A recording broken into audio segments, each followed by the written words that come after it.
Assalamualaikum warahmatullahi wabarakatuh. Selamat pagi dan salam sejahtera untuk kita semua. Puji dan syukur kita panjatkan kehadiran Tuhan yang Maha Kuasa. Atas berkat dan rahmatnya kita boleh masih diberikan kesempatan ada sampai pada saat ini. Sebelum lebih jauh memasuki presentasi kita pada pagi hari ini, saya akan memperkenalkan diri terlebih dahulu. Perkenalkan, nama saya Ferry Kurniawan, saya moderator dari kelompok 5 beserta para anggota saya. Yang pertama ada Vio Dwi Sinta, yang kedua ada Kartika, yang ketiga ada Maximus Ardi, yang keempat ada Resti Aulia, dan yang terakhir ada Vido Gestori. Nah, kami dari kelompok 5 dengan judul Analisis Laporan Keuangan Rasio Profitabilitas dengan dosen pengampun yaitu yang terhormat Bapak Afif SEMAK selaku dosen pengampun akuntansi lanjutan keuangan. Baik, langsung saja pada kesempatan pagi hari ini kita akan melakukan presentasi yang seperti yang saya bilang dengan judul Analisis Laporan Keuangan Rasio Profitabilitas. Kita akan masuk kepada slide yang pertama, yaitu tentang rasio keuangan. Nah, mungkin sebagian dari teman-teman sudah mengetahui apa itu rasio keuangan, atau sebaliknya, ada teman-teman yang mungkin belum tahu apa itu rasio keuangan. Nah, di sini kita akan bahas yang pertama, rasio keuangan. Rasio keuangan merupakan salah satu alat dalam ilmu manajemen keuangan perusahaan untuk menakar secara efektif kinerja yang dilakukan perusahaan pada tiap periode akuntansi. Pada dasarnya, rasio keuangan terdiri dari 4 buah jenis rasio, yaitu rasio aktivitas, rasio likuiditas, rasio solvabilitas, dan juga rasio profitabilitas. Nah, jadi rasio keuangan itu merupakan salah satu alat ilmu manajemen. Jadi, rasio keuangan merupakan sebuah alat yang dimana digunakan dalam ilmu manajemen keuangan sebuah perusahaan untuk menakar seberapa efektifnya kinerja yang dilakukan pada perusahaan tersebut. Nah, misalkan gini, kalau kita lihat dari keterangannya atau arti dari rasio keuangan, bahwa rasio keuangan ini digunakan untuk menakar kinerja. Nah, jadi kalau istilah lain itu disebut untuk memantau kinerja yang ada di perusahaan. Apakah perusahaan tersebut mengalami kemunduran atau kemajuan dari misalkan dari satu periode ke periode yang lainnya. Jadi kayak seperti untuk menakar sebuah jalannya perusahaan tersebut. Apakah perusahaan tersebut berjalan dengan baik dan sesuai dengan yang direncanakan, yang sudah dirancangkan dalam perusahaan tersebut. Nah, itu keterangan dari rasio keuangan. Nah, kemudian rasio keuangan ini dibagi 4 rasio. Yang pertama ada rasio aktivitas, yang kedua ada rasio likuiditas, yang ketiga ada rasio solvabilitas, dan juga rasio profitabilitas. Oke, itu adalah keterangan dari rasio keuangan. Kemudian selanjutnya kita akan masuk ke slide yang selanjutnya. Nah, kalau tadi kita udah tahu nih, ada 4 rasionya. Nah, kalau sekarang karena judul kita adalah karena judul kita itu berkaitan dengan rasio profitabilitas, maka kita akan bahas rasio profitabilitas. Nah, apa sih? Mungkin ada dari teman-teman yang bertanya kan, apa sih rasio profitabilitas itu? Nah, mungkin teman-teman sebelumnya udah ada yang tahu gitu, yang dari SMK atau dari mana gitu udah ada yang mengetahui profitabilitas itu atau apa yang disebut profitabilitas itu apa. Nah, mungkin juga ada sebagian teman-teman juga belum mengerti apa itu sih rasio profitabilitas gitu. Nah, kita akan bahas ini rasio profitabilitas ini. Rasio profitabilitas ini adalah metrik keuangan yang digunakan oleh analisis dan oleh investor untuk mengukur dan mengevaluasi kemampuan perusahaan untuk menghasilkan keuntungan atau laba relatif terhadap pendapatan, aset neraca, biaya operasional, ekuiditas pemegang saham selama periode tertentu. Nah, jadi kita udah tahu nih. Sekarang udah tahu. Mungkin teman-teman yang tadi belum tahu sekarang mungkin udah agak tahu atau baru tahu gitu. Oh, ini ya yang disebut dengan rasio profitabilitas tersebut. Nah, sekali lagi saya ulangi, rasio profitabilitas adalah metrik keuangan yang digunakan oleh analisis dan investor. Nah, kata kuncinya adalah investor. Digunakan oleh analis dan investor. Nah, jadi rasio probabilitas ini kata kuncinya adalah digunakan oleh investor. Untuk apa gitu? Untuk mengukur dan mengevaluasi kemampuan perusahaan. Apakah perusahaan yang sekarang kita di dalam tersebut kita bekerja, apakah perusahaan tersebut mengalami keuntungan yang biasanya disebut sebagai laba, atau juga sebaliknya menghasilkan kerugian gitu. Nah, jadi dari rasio ini kita bisa mengetahui apakah perusahaan tersebut uh, menghasilkan keuntungan atau laba, menghasilkan keuntungan atau kerugian. Kalau misalkan perusahaan tersebut mengalami keuntungan, nah terus kita juga akan memikir apa sih supaya kita bisa mempertahankan keuntungan tersebut ataupun bisa kita tingkatkan lagi keuntungan tersebut. Nah, sebaiknya kalau perusahaan kita mengalami kerugian, apa solusi dan jalan yang harus kita gunakan supaya tidak mengalami kerugian gitu. Nah, jadi kalau misalkan perusahaan kita menghasilkan keuntungan atau laba tersebut, relatif itu berpengaruh terhadap apa? Terhadap pendapatan, terhadap aset neraca, terhadap biaya operasional, terhadap ekuiditas dan pemegang saham. Itu berpengaruh gitu kalau kita mempunyai keuntungan perusahaan yang kita dapatkan tersebut gitu.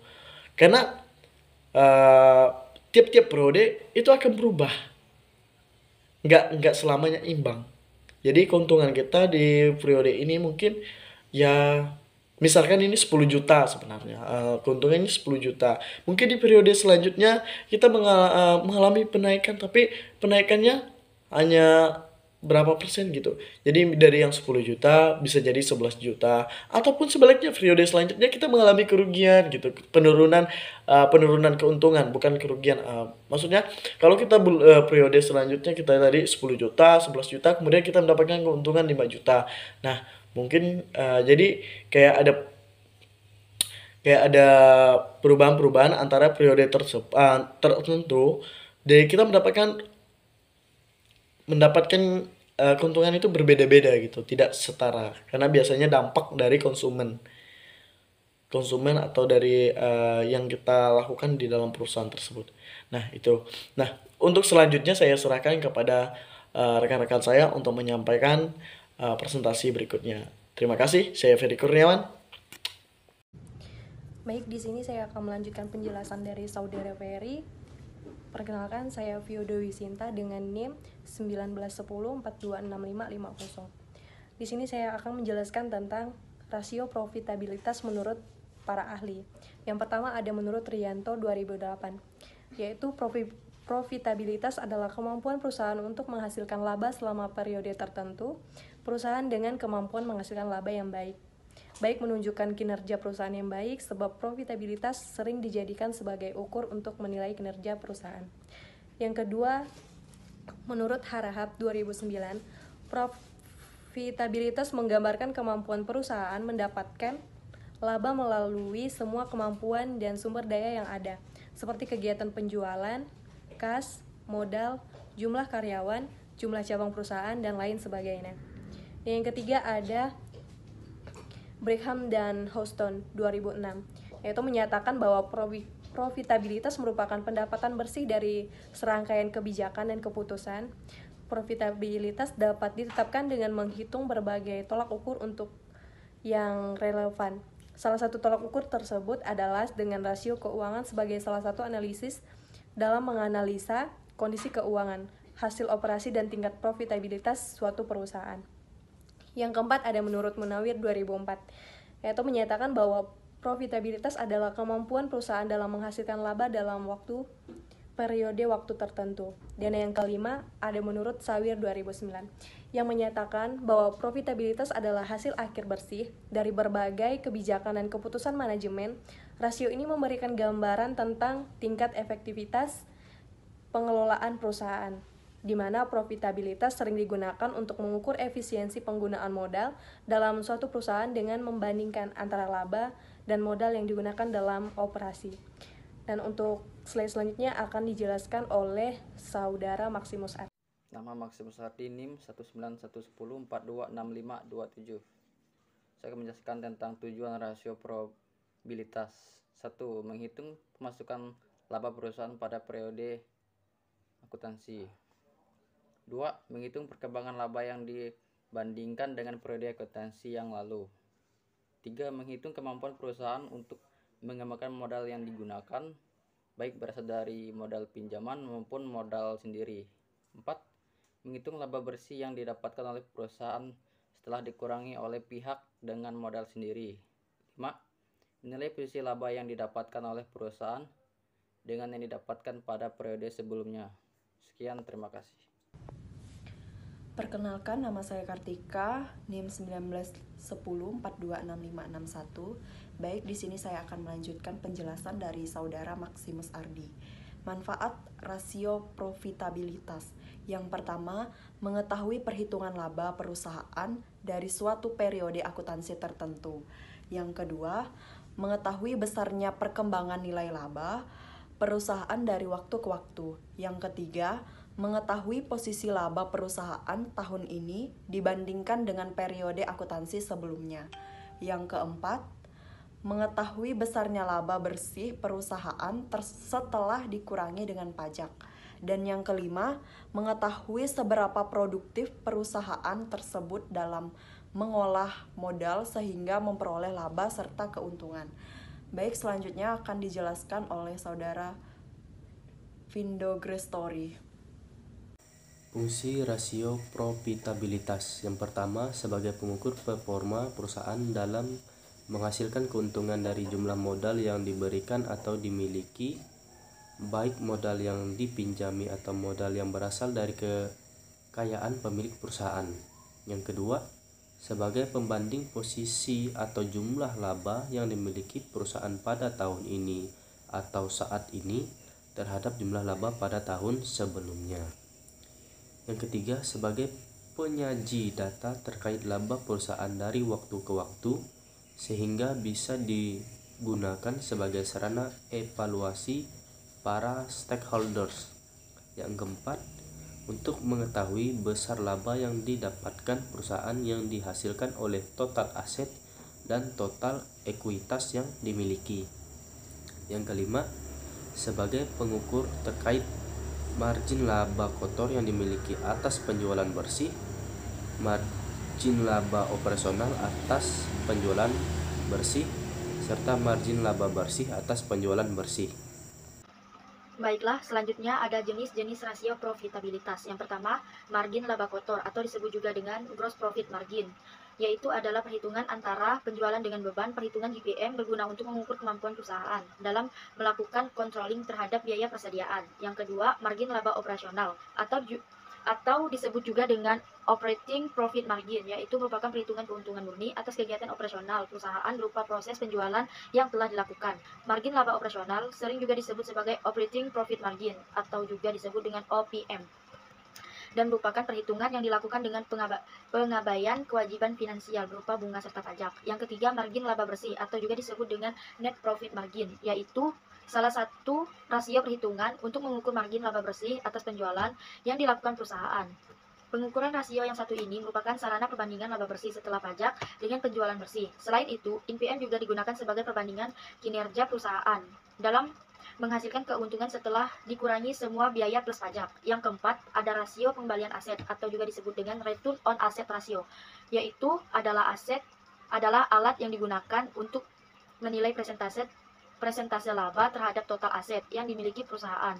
Yang kelima, rasio pengembalian ekuitas atau juga disebut dengan return on equity ratio, yaitu merupakan instrumen perhitungan kemampuan perusahaan untuk menghasilkan laba terhadap ekuitas atau modal yang diberikan oleh para pemodal atau juga disebut dengan pemegang saham. Yang keenam, ada rasio pembalian penjualan atau juga disebut dengan return on sales ratio, yaitu merupakan salah satu jenis perhitungan yang digunakan untuk mengukur kemampuan perusahaan dalam menghasilkan keuntungan lebih tinggi dari biaya variabel demi kepentingan produksi. Nantinya, Biaya-biaya variabel produksi tersebut harus dikurangi dari laba sebelumnya, dikurangi dari pajak serta bunga. Yang ketujuh, pengembalian modal yang digunakan atau disebut juga dengan return on capital employed, yaitu metode perhitungan pengembalian modal yang digunakan oleh perusahaan, bisa juga disebut sebagai return on capital employed atau ROC. Perhitungan yang satu ini berfungsi untuk mengukur keuntungan perusahaan terhadap keseluruhan modal yang dimiliki. Nantinya, skor ROC ini ditampilkan dalam bentuk presentase.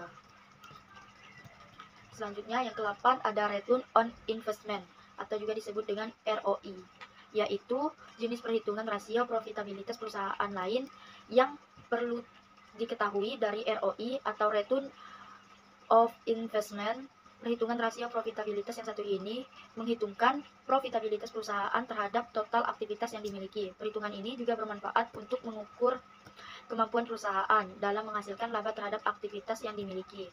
Selanjutnya yang ke-9 ada earning per share atau disebut juga dengan EPS, yaitu jenis perhitungan rasio profitabilitas perusahaan terbaik, yaitu dengan cara menghitung earning per share atau juga disebut dengan EPS. Jenis perhitungan yang satu ini berfungsi untuk menghitung tingkat kemampuan perusahaan dilihat dari nilai per lembar saham untuk menghasilkan laba. Dalam kata lain, digunakan untuk melihat kemampuan perusahaan mendatangkan keuntungan terhadap nilai saham lain. Baik, sekian, terima kasih. Oke, saya ucapkan terima kasih banyak kepada teman-teman semua yang sudah melakukan presentasi mengenai rasio profitabilitas. Nah, mungkin dari awal ada teman-teman yang mungkin belum mengerti apa sih itu rasio probabilitas. Nah sekarang mungkin yang tadinya belum mengerti gitu kan. Nah sekarang sudah mengerti gitu apa itu rasio probabilitas. Nah kita sudah dengarkan dari teman-teman tadi yang melakukan presentasi mengenai rasio probabilitas, pengertian segala macam atau yang apa yang ada di dalam probabilitas itu, apa guna probabilitas, apa tujuan dari probabilitas, mungkin sudah disampaikan tadi dari presentasi yang sudah kita dengarkan. Dan saya ucapkan terima kasih untuk teman-teman yang sudah mendengarkan presentasi kami. Kami dari kelompok 5 mohon maaf yang sebesar-besarnya kepada teman-teman semua. Mungkin dalam penyampaian materi mungkin ada kekurangan dari kami, mungkin ada kata-kata yang gak dimengerti, mungkin ada tutur kata yang salah, kami mohon maaf yang sebesar-besarnya. Nah, itulah yang bisa kami sampaikan.